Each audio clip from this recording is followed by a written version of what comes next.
পূর্ব বর্ধমান জেলার বর্ধমান পৌরসভার ৬ ও ৮ নম্বর ওয়ার্ডে দীর্ঘদিনের সমস্যা। বর্ষায় কোমর পর্যন্ত জল জমে থাকে। স্কুলের ছাত্রছাত্রী ও সাধারণ মানুষের যাতায়াত করতে গভীর সমস্যার মধ্যে পড়ত এলাকার মানুষ। দীর্ঘদিন ধরে বর্ধমান পৌরসভা এবং জেলা প্রশাসনকে জানিয়ে মেলেনি কোনো সুরাহা। অবশেষে স্থানীয় তৃণমূল নেতার উদ্যোগে এবং বিধায়কের নির্দেশে শিবু ঘোষ অস্থায়ীভাবে মেটাতে চলেছেন এই সমস্যার সমাধান। চাই যে এটা নির্দিষ্টভাবে রক্ষণাবেক্ষণ হোক এবং জল জমলে যাতে সঙ্গে সঙ্গে এটা পরিষ্কার হয়, তার ব্যবস্থা না করলে এলাকার লোকের খুবই অসুবিধা। আপনারা কি স্থানীয় তৃণমূল নেতা শিবু ঘোষ বলেন, এই সমস্যা দীর্ঘদিনের সমস্যা। এর আগে গত দুদিনের বৃষ্টিতেও মানুষকে প্রচুর সমস্যার মুখে পড়তে হয়েছে।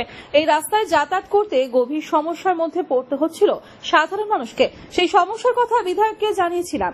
বিধায়ক তার নিজের উদ্যোগে পাম্প পাঠিয়ে সেই জল বের করেছিলেন, কিন্তু বারবার বৃষ্টি হলে প্রত্যেক সময় সেই সমস্যার সম্মুখীন হতে হয়। সমস্যার সমাধান করতে চলেছি বিধায়কের নির্দেশে। হচ্ছে মানে অবিশ্রান্ত বর্ষণে প্রথম যখন বর্ষণটা হয় তখন মিউনিসিপ্যালিটি থেকে একটা ভারী পাম্প দিয়েছিল। সেদিনকার আমরা কোনো রকমের জলটা পরিষ্কার করেছি, কিন্তু তারপরে যে বর্ষণটা সেটা এমন হলো, ওই একটা পাম্প আবার অন্য ওয়ার্ডে চলে যাওয়াতে আমরা খুব নিরুপায় হয়ে গেলাম।